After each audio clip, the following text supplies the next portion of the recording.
All right, good evening, everybody. It's Thursday, February 19th. It's been a long week. We had been talking about this big pattern change, this much colder, wetter storm system coming in. Oh gosh, I think we started talking about it at least early last week. So we've been talking about this for a while, and now we're finally getting ready to wrap things up. And as we had hoped, and as we were, as we needed in the Sierra, this was a huge week for snowfall in the Sierra.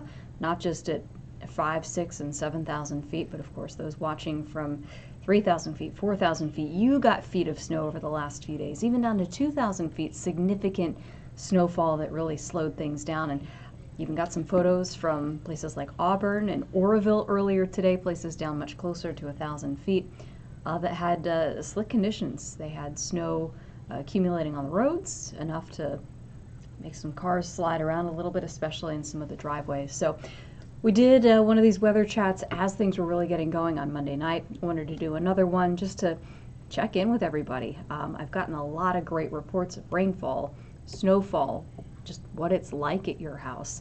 That's helpful to us for storytelling. So go ahead and share whatever you got in the comments. If you have a photo you want to share, post it there, video, all that stuff, that's all good.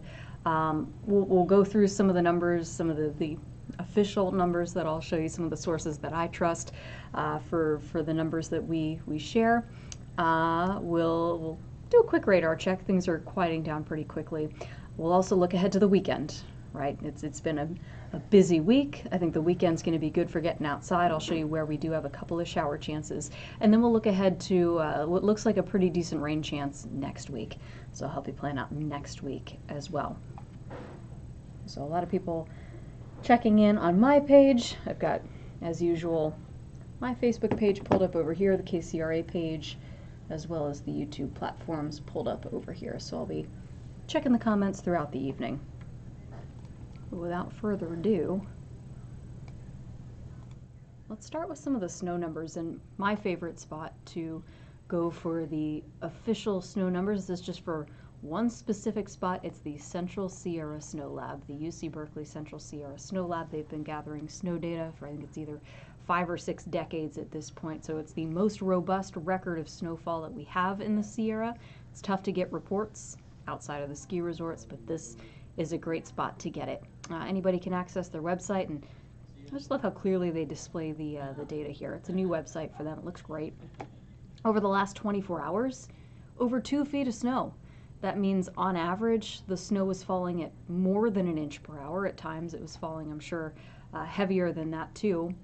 48-hour snowfall, almost 55 inches of snow. And this week, really since Sunday evening, so not even a full 7 days, 92.5 inches of snow. And right now it's 17 degrees, so that snow isn't going anywhere. As you scroll down their site, you can see a chart of the water year. The dark blue line is the average throughout the water year, and then the deeper blue shading, those are quantiles. So those that are familiar with statistics, if it's within these quantiles, it's reasonably close to average. But the red line is what we've actually seen this season. So you probably remember around Christmas and New Year's, we had those big snowstorms that gave us a boost after most of December was dry. Then we had a good storm that came in January 5th and 6th that kept us at average going into the start of the year. And then, of course, you see the red line just flatline for the last 4 weeks of January and the first couple of weeks of February. But look at what the line does here. This was Sunday. We were at 127 inches of snow. And now, as of this morning's observation, 219 inches of snowfall for the season. So that's a big boost to the snow itself. But one little detail that's kind of interesting here. So we like to report on the snowpack. Remember, when we're talking snowpack, we are not talking about how much snow fell. We are talking about how much water there is packed up in the snow. So if we were to melt all the snow down, how much water would we get? And of course, that's the number that water managers care about, because that represents potential runoff. So these little dials here, again, I love how this is all set up. It's very, very graphical. I like nice visuals. So the percent of median, or percent of average essentially, snowfall to date, they're at 98% of average at the snow lab for the amount of snowfall. But as far as the snow water equivalent, or basically how much water is in that snow, 66% of average. So we're right there on snow, but the actual water content in the snow is down. It's not necessarily a bad thing. It's just it's a different perspective of looking at it, right? We got a ton of snow, which is great for the resorts, but it's very powdery snow. It's very dry snow. The system that came in, especially over the last 24 hours, it was cold, it was dry, so you get those big fat flakes that don't have a ton of moisture, but they stack up really easily. So that's just kind of a consequence of these dry, powdery storms. Not as much water in the snow, but our snowpack got a great boost over the last 4 days, and the final numbers aren't even in yet. I just rechecked the numbers earlier this afternoon. So as of Sunday morning, statewide, the snowpack was at just 52% of average for the date. As of today, we're at 72% of average. So a 20% jump in 4 days. That's pretty good. And we've got a lot of snow season left to go. So hopefully more to come, maybe at the end of this month or as we go into March. But as the snow winds down tonight, I think this is the last big snow we're going to see for a little while. We do have something coming our way next week, but it's going to be kind of a rain producer, and we'll talk more about that in a little bit. So that's the Central Sierra Snow Lab. It's great for 1 point, but of course we want to try to represent more points. So another site that I use just as a reference, and I know some of my other teammates do as well, is a website called On the Snow. They've got they compile ski resort reports. This section is across California. They do them for the various season passes that are all across the West, but just a nice place to go to get some of the compiled numbers here. So I was looking at 3-day snowfall, but of course it's been snowing for more than 3 days. So for Boreal, 80 inches in the last 3 days. But if you click on that, okay, there's the 4-day total. So according to this, Boreal only clocking in with 2 inches as of today. That doesn't seem quite right. That's 2 inches of additional. Yeah, Homewood 90 inches, and that's not including what's fallen today. Mammoth 51 inches, Kirkwood 71 inches. There are some places that are going to end up with over 100 inches of snowfall as we go through this. So just some really incredible numbers in high elevations and some really wild numbers in the lower elevations too. By lower, I mean 3,000 or 4,000 feet, which it's not unusual for a spot like Pollock Pines to get one good snow maybe once a year or once every other year. But this was really big. So if you're watching from either a Pollock Pines or a Camino, somewhere around 4,000 feet, let me know what you have. Some of the photos I've seen are really something. Rich in Woodbridge, Lodi says, hi, lots of rain here this week. Yeah, we'll look at the rain numbers in just a sec.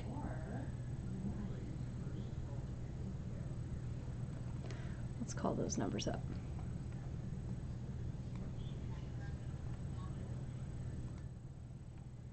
So this is the California-Nevada River Forecast Center.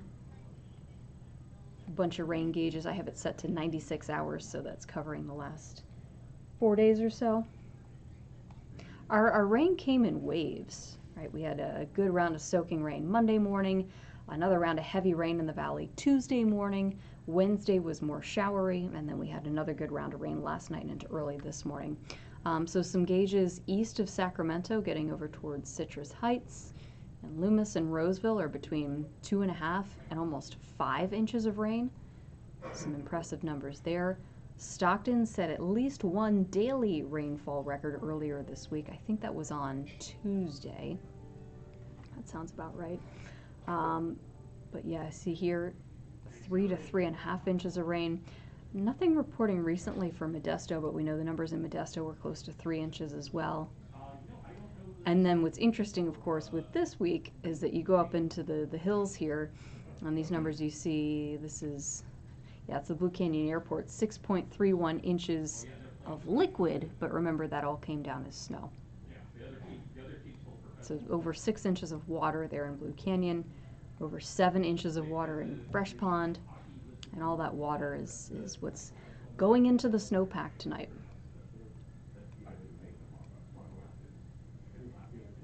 There's a number in Clear Lake, 1.25 inches. So interesting to see the lower numbers there in the coastal hills. But of course, that's where we had some snow mixing in as well.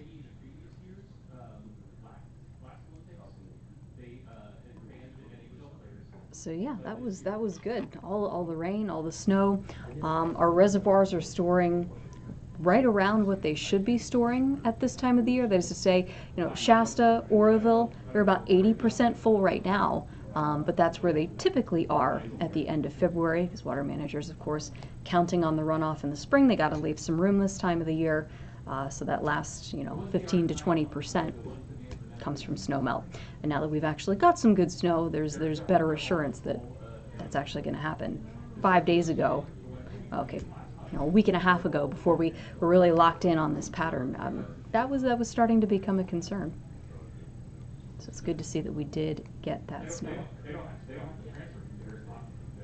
All right, let's talk about what's coming up tonight.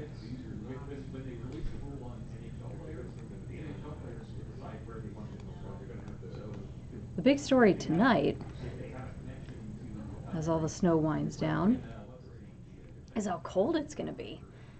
I know it felt better today with the sun coming out in the valley, but with the sky staying clear tonight and the winds going light, we're going to be close to, if not below, freezing when the sun comes up tomorrow morning. I think that's going to end up being the coldest morning we've had yet this season. If we hit 32 at Executive Airport and 31 degrees in Stockton, it's going to be cold. And I've got a magnolia tree in my backyard that's in full bloom. Maybe you've got some plants that are flowering as well. So we're now at the point where things have started to grow, and this will be a hard freeze. So if you have any delicate plants in flower beds, if you put anything outside, if you have cats that you let wander around in the evening, make sure they come home, or make sure they have a nice, safe, warm, cozy spot to curl up, because it is going to be really cold tonight. Next couple of mornings are going to be rather chilly, but the afternoons are going to start getting warmer. There's actually a freeze warning in effect up and down the valley tonight. The National Weather Service put that out earlier this afternoon. Technically it's between midnight and 9 a.m., but we hit our coldest temperatures just before sunrise, as you can probably deduce for yourselves.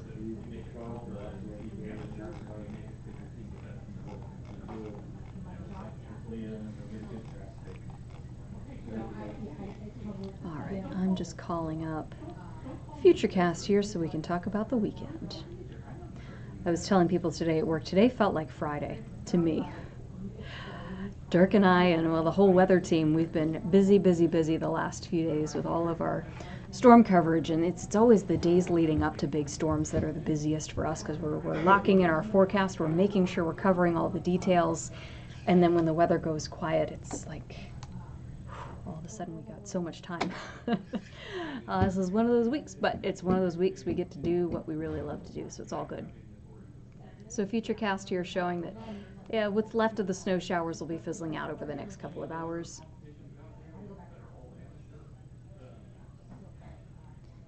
As we go into Friday, these are just some high clouds. It may make the day feel a little bit cooler. It's going to keep us in the low to maybe mid-50s in the Sacramento Valley. We'll be in the mid-40s in the foothills, and we're going to stay in the 30s at best in the Sierra. So that snow's not going anywhere. As we get into Saturday morning, you see some rain here kind of starting to flirt with the north coast. There may be some showers as you go up into Humboldt County and Trinity County, but there's nothing that's going to be coming for the valley, for the foothills, or for the Sierra. So Saturday is definitely a dry day for all of us. We should actually see a little bit of sunshine during the day, so it'll be a nice day to be outside by late February standards. But watch as we go into the day on Sunday. This is 9 o'clock in the morning. Clouds are thickening up on the west side of the valley, and there may be a couple of sprinkles on the west side of the valley, but this is nothing worth changing any of your plans over. In fact, this run of this model is actually pushing things a little bit further to the west. So if you've been paying attention to the 7-day forecast over the last couple of days, we've had the rain chance in there for Sunday. It's probably at the point where we can remove that. So essentially we'll call it a dry weekend. I'm not going to call it totally easy for traveling in the Sierra. The good news is there won't be any new snow falling on Friday, Saturday, or Sunday. But if you've never tried to get up to the Sierra after feet of snow, the roads don't just magically clear up. It takes a day or two for the freeways to be fully taken care of, and even then melting and refreezing can make things icy. And then of course the side streets, it just takes even longer, especially some of those narrower roads where you got basically a tunnel of snow on either side. It takes a while just to find somewhere to put all of that snow. So keep that in mind. If you want to go play in the snow, if you're going up from the valley or the lower foothills and you want to go enjoy, travel's going to be a lot safer over the next couple of days, but I do still think it is going to be quite slow during the day tomorrow. Normally from Sacramento it takes about 2 hours to get to South Lake. It may take 4 hours. Just because of the volume of traffic and just because of the snow on the roads. Saturday, Sunday, those will be busy traffic days too. But the longer we get from our storm system, the better shape that our roads are going to be in. So just keep that in mind. Be ready to be patient. Roads don't just fix themselves automatically. It takes some time. So Barbara saying storm total in Folsom 4.5 inches. Yeah, wow. Some good numbers there. Greg is in South Lake Tahoe, 6,400 feet, 4 feet plus, and it's currently 16 degrees. Snow's not going anywhere. Edmund, he's near Executive Airport, 3.3 inches of rain. That's pretty close to what the executive number is as well. Tyler says that almond growers are worried about frost during the current bloom. Any chance for 28 or below in Colusa and Yolo County? Yeah, actually, tonight is the night where temperatures likely will drop below freezing. Not for long. It may only be for a couple of hours, but there is a freeze warning out that does include Yolo and Colusa County. It was expanded for the San Joaquin Valley as well. So tonight is the night to be concerned about a freeze or frost in those areas. Tammy says Upper Volcano got 2 feet of snow. Yeah, this was a hard-hitting week of snow from the High Sierra down to the upper foothills. It was really incredible. It just came in three distinct waves. Karen says she lives south of Grass Valley. Her house got everything today. The yard was so saturated. Her guess is 3 inches. She's on Lime Kiln Road. So Grass Valley, I'm assuming, Karen, but you mean by everything. You got a little rain, you got a little snow, maybe you got a little sleet and a little grapple, everything kind of mixed in. Yeah, Grass Valley was kind of right on the rain-snow line today. And when you're right on that line, it's not always just a direct switch from rain to snow. You get all the other nasty stuff in between there as well. All right, so we looked at some of the totals. We talked about travel in the Sierra. And we talked a little bit about the weekend, which the weekend overall is looking pretty good. Let's talk about next week. Let me call up a model that actually goes far enough out here. All right, so quickly here. This is the American model. This is Sunday afternoon, so just like the higher resolution model I showed you, there will be some showers at the coast, but nothing disruptive that gets anywhere close to I-5. Monday, that band of rain gets a little bit closer. You can see showers more widespread from maybe Butte County into Sutter County and up into Plumas County. But Tuesday is the day we're highlighting. This is about midday on Tuesday. See this line of moisture pointed kind of right at Interstate 80. But what else I want you to notice is this. On this particular model, green is rain, blue is snow. Tahoe's right there. That's just rain. I'm going to explain why in just a bit. But as we go into Wednesday, those showers kind of filter out, maybe a little something left over in the mountains. And then we're dry for the rest of the week. So Tuesday is going to be the rainy day next week. We've highlighted that as a KCRA 3 weather impact day. I don't see big flooding issues because we're going to have a nice gap between our wet week this week. We'll have a few dry days, and then this soaking rain potentially comes in on Tuesday. At this point, it looks like in the morning, and then kind of tails off a little bit into the afternoon. but very high snow levels this time. This week it was all about the low snow. With this system coming in next week, we may not get any accumulation even over Donner Summit. It may just be rain up there. For anybody that's worried about, any kind of rapid melting, not how that works. We got a ton of snow up in the mountains, and with this initial round of rain, basically that snowpack's just going to act like a sponge. So the water is going to drain into the snowpack. Some of it is going to actually stay in the snow. Some of it's going to go into the ground underneath. Some of it is actually going to run off. And it will melt a little bit of the snow, but this is not a problematic type of system. It is, though, connected to an atmospheric river, and that is not something that we have seen this week. We got a lot of rain this week. We got a lot of snow, but there was no atmospheric river tie-in with this system. In fact, if there had been an atmospheric river, our snow levels likely would have been a lot higher, which is what we're going to see next week. I'll show you what I'm talking about here. Because, of course, what we're talking about with an atmospheric river, anytime we're talking about an atmospheric river, it's large amounts of water vapor in the atmosphere, and that water vapor is coming from the tropics. When you've got moisture coming from the tropics, guess what else it's bringing with it? It's bringing warm air. So more often than not, when we're talking about any kind of storm system that has a connection to an atmospheric river, it's likely going to be a warmer storm, and that's what we'll see next week. So these purples and yellows, that's where the water vapor levels are very high. The areas of brown, that's where water vapor levels are very low. So this is the dry air, and this is the moist tropical air. Hawaii is right here. That's Hawaii. California's over here. So atmospheric rivers look like this. When these sort of plumes, they quite literally look like a river. It's moisture driven by winds at the mid-levels of the atmosphere and the lower levels of the atmosphere. That moisture gets pointed towards a land area. If it interacts with a storm system, that all combines, and then terrain helps produce those heavy rainfall rates. So this is next Tuesday, and this is a pretty good atmospheric river. Pointed right at I-80 for a bit, and then it just kind of floats away. So a setup like that, I'm not overly concerned about a lot of rain. Could there be some places that see around an inch? Yeah. Is that going to cause flooding? No, not at this point. If we get into trouble when we get these atmospheric river patterns that stay pointed at one spot for 2, 3+ days. That's where you get some of those really big rain numbers. That's when you start to see the snowpack melting down a lot more. So next Tuesday, rainy. The rain will be connected to an atmospheric river.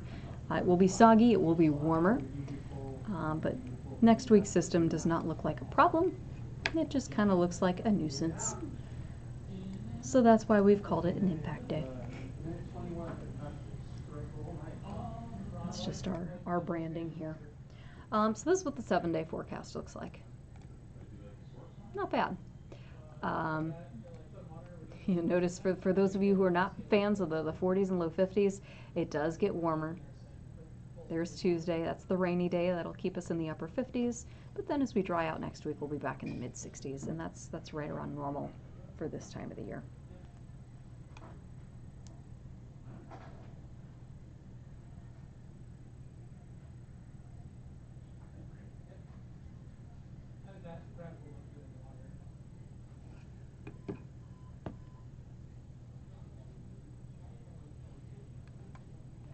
All right, I have got to get ready to go get ready for the 10. Got some promotion stuff that we're going to record. So thank you for joining me for this little weather chat. Went over some rain totals, some snow totals. The weekend overall looks relatively quiet. We'll see maybe a couple showers on the west side of the valley, but a lot easier to get around, a lot nicer to be outdoors both Saturday and Sunday. Saturday's the definite dry day. Sunday's the day where we could see a few showers. And then we'll be keeping an eye on Tuesday. We'll see how much rain we end up getting. We'll start making some more specific numbers with that as we go through the day on Friday. All right, have a good night. If you're watching Olympics coverage on Peacock or KCRA, we'll see you right after primetime coverage at 11 o'clock. Have a good night.